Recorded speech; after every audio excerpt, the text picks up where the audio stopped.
Hoje no nosso site vamos receber o ministro Sepúlveda Pertence para falar sobre a carreira de advogado público. Olá, ministro, obrigada pela participação.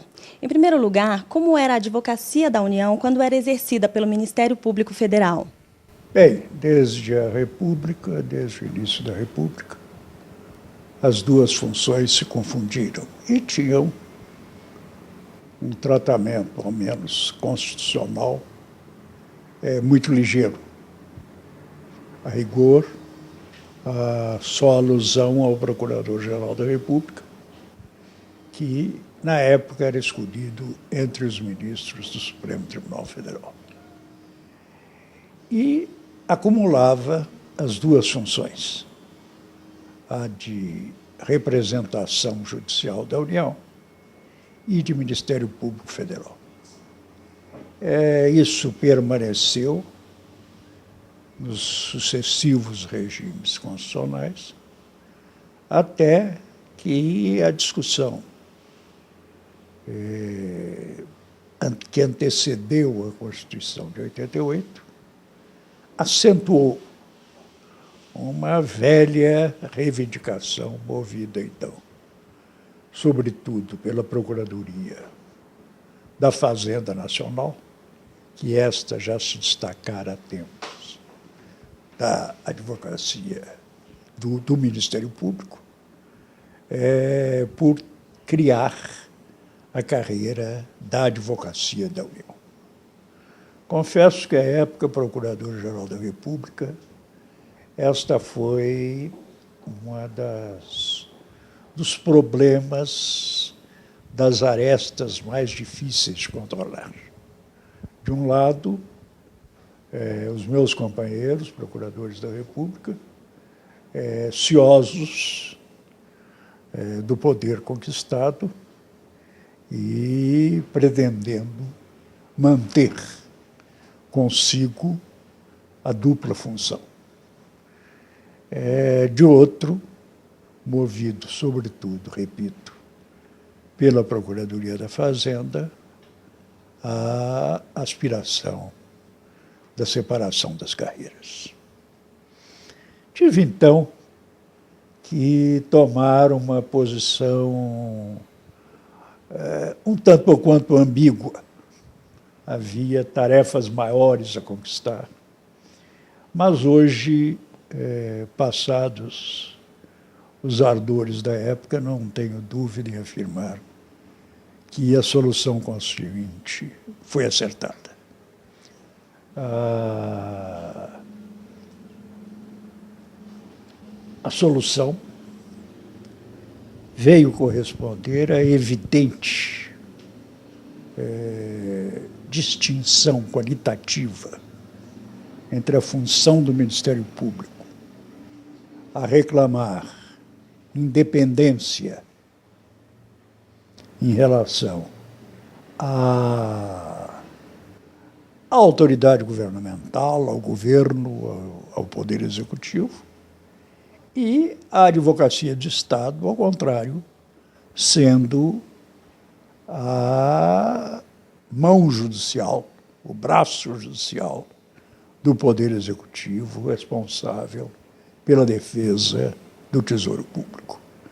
Ao tomar posse na Procuradoria-Geral da República, ainda no regime antigo, eu defini como o dilema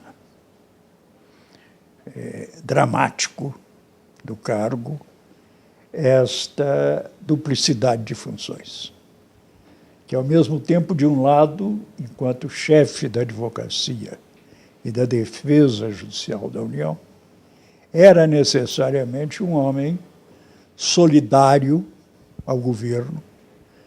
À época, por decisão do presidente Tancredo Neves, componente das reuniões do Ministério, e, de outro, a de chefia do Ministério Público a reclamar, ao contrário, uma relação de relativo distanciamento, ou pelo menos de absoluta independência em relação ao governo. E esta foi a solução tomada pela Constituinte, a meu ver, bem. Como se deu aquele período de transição até o surgimento da Advocacia Geral da União em 1993? Bem, todos aqueles anos do governo Sarney, coincidente com a Constituinte, foi um campo de discussão aberta, não só deste tema, como de diversos tipos institucionais. E, obviamente, quer dizer, os procuradores da República continuaram a cumprir o seu dever, mas, paralelamente, travando esta luta de poder e de prerrogativa entre os procuradores e os procuradores da Fazenda e os demais membros do então Serviço Jurídico da União, aspirantes à autonomia do que viria a ser a AGU. Em sua opinião, por que houve esse distanciamento entre o valor do subsídio dos advogados da União e o Ministério Público Federal? Bem, eu creio que aí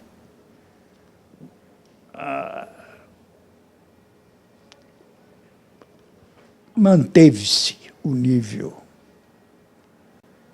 dos advogados da Advocacia da União, similar ao Serviço Jurídico da União, enquanto o Ministério Público sempre se aproximou, quando não se equiparou literalmente aos vencimentos da magistratura.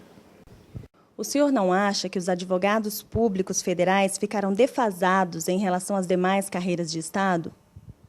Bem, na medida em que se imponha aos advogados da União as mesmas restrições, sobretudo a dedicação exclusiva, imposta à magistratura, ao Ministério Público,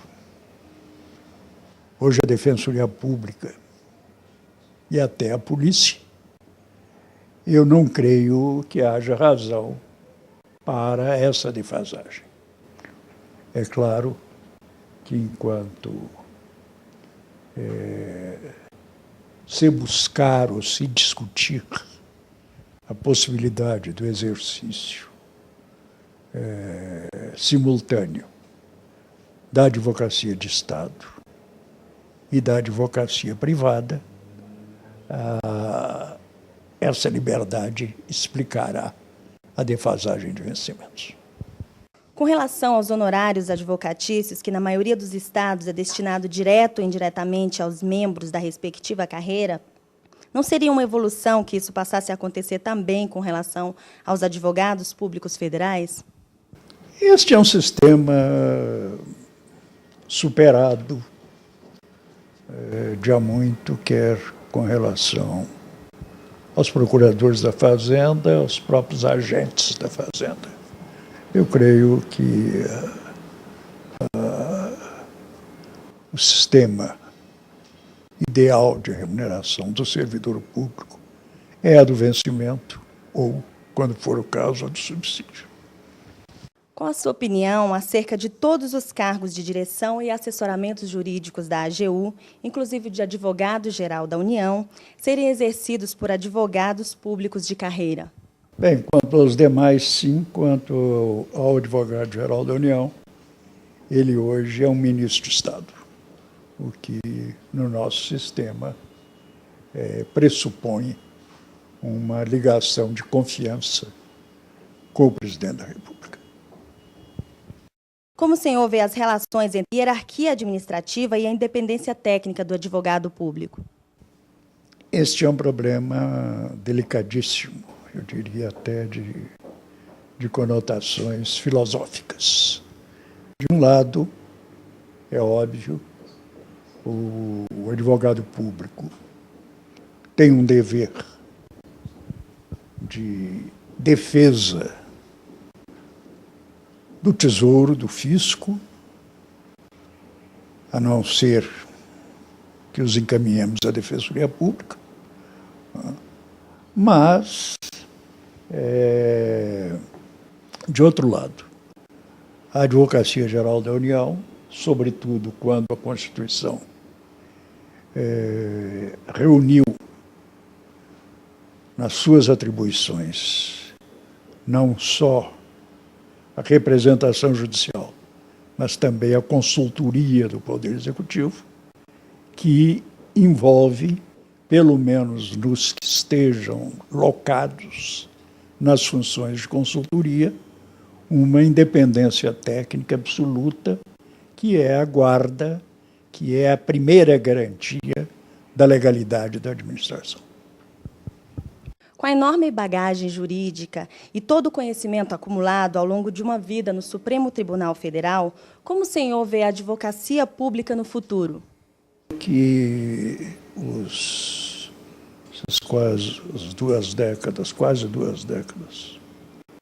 passadas desde a instituição e implementação da Advocacia Geral da União, são a melhor prova do acerto da solução constituinte e não tenho dúvida de que cada vez mais ela saberá se equipar para representar com competência e altivez as 2 funções básicas a que antes me referi, a de defesa da união em juízo e a de defesa da legalidade no interior da administração.